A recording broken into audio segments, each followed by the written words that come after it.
देश में आजकल इंफ्रास्ट्रक्चर की दुनिया में एक साइलेंट रेवोल्यूशन चल रहा है।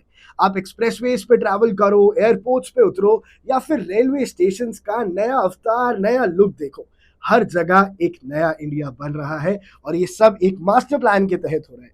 तो चलिए स्टेप बाय स्टेप देखते हैं कि कौन से हैं वो बड़े प्रोजेक्ट्स जो इस ट्रांसफॉर्मेशन को ड्राइव कर रहे हैं, एक नया भारत बनाने में हमारी मदद करने वाले हैं। सबसे पहले बात करते हैं पीएम गति शक्ति नेशनल मास्टर प्लान की। ये एक अम्ब्रेला इनिशिएटिव है जो हाईवेज, रेलवेज, एयरपोर्ट्स और पोर्ट्स सबको एक साथ इंटीग्रेट करता है। इसका मेन गोल है लॉजिस्टिक्स कॉस्ट को कम करना, क्योंकि अभी भी इंडिया में जो लॉजिस्टिक कॉस्ट है वो ग्लोबल स्टैंडर्ड से ज़्यादा है।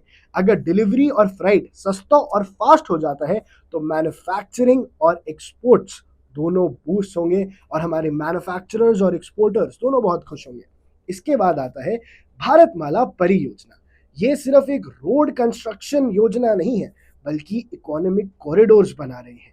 जैसे कि इंडस्ट्रियल हब्स को डायरेक्टली पोर्ट से जोड़ दिया जाएगा, साथ ही साथ रिंग रोड और बाईपास सिटीज को डीकंजेस्ट भी करेगा। मतलब एक तीर से दो निशाने, ट्रैफिक का हेडेक भी कम होगा और ट्रैवल टाइम भी शॉर्ट होगा, आम यात्री भी खुश और बिजनेसमैन भी खुश। इसके बाद हाईवेज के अंदर आइकॉनिक प्रोजेक्ट्स चल रहे हैं, जैसे दिल्ली मुंबई एक्सप्रेसवे जो 1386 किलोमीटर लंबा है और दोनों मेट्रो सिटीज के बीच का सफर 24 घंटे से कम करके सिर्फ 12 घंटे कर देगा और ये तो ऑलमोस्ट पूरा बन चुका है। वहीं गंगा एक्सप्रेसवे यूपी का सबसे बड़ा एक्सप्रेसवे बनने वाला है, जो पूर्वांचल को डायरेक्टली वेस्टर्न यूपी से कनेक्ट कर देगा, पूरे उत्तर प्रदेश में कनेक्टिविटी को बढ़ा देगा। हालांकि दिल्ली मुंबई एक्सप्रेसवे तो ऑलरेडी चालू हो चुका है। एयर ट्रैवल में उड़ान स्कीम आई है। पूरे देश का आम नागरिक ने रीजनल टाउन्स को मैप पर ला दिया है। आप इमेजिन कीजिए, जो शहर पहले एयर कनेक्टिविटी से कट ऑफ थे, वहां अब डायरेक्ट फ्लाइट्स मिल रही हैं।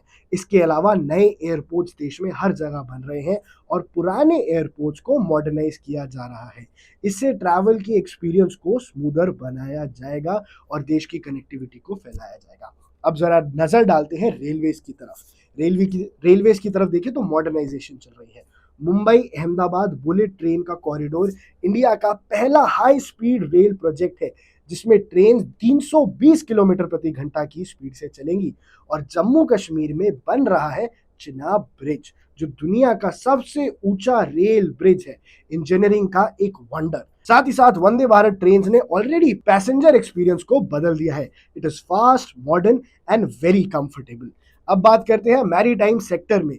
वहां पे भी ग्रोथ दिख रही है, जैसे वाधावन पोर्ट मेगा प्रोजेक्ट है इंडिया का, जो एक ग्लोबल ट्रेड हब बनने की तरफ जा रहा है। साथ ही साथ पोर्ट्स को और रेल को और रोड से सीमलेसली कनेक्ट करने के लिए लॉजिस्टिक हब्स बनाए जा रहे हैं, ताकि इंडिया की बिजनेस इकोसिस्टम को बूस्ट मिल सके। और जी हाँ, मेट्रो नेटवर्क को तो इग्नोर नहीं कर सकते। दिल्ली, मुंबई, बेंगलुरु, हैदराबाद, सब जगह मेट्रोज एक्सपैंड हो रही हैं। इंडिया का मेट्रो रेल नेटवर्क दुनिया के सबसे बड़े नेटवर्क्स में ऑलरेडी काउंट होने लगा है और बहुत जल्द हम नंबर 1 बनना चाहेंगे।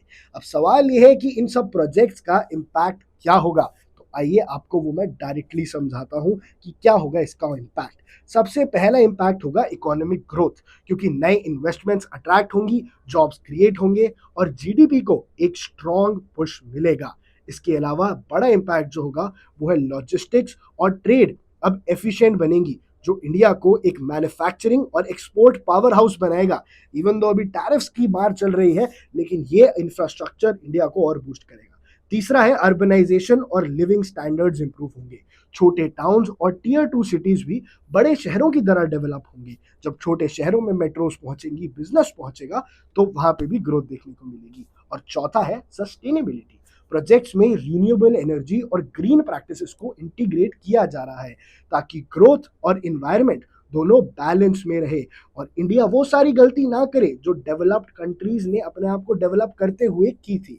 तो एक लाइन में कहा जाए, इंडिया का इंफ्रास्ट्रक्चर प्रोजेक्ट सिर्फ नए ब्रिजेस, हाईवे या रेलवेज तक ही सीमित नहीं है, बल्कि 2047 तक एक डेवलप्ड इंडिया का ब्लूप्रिंट तैयार करने की पूरी कोशिश है।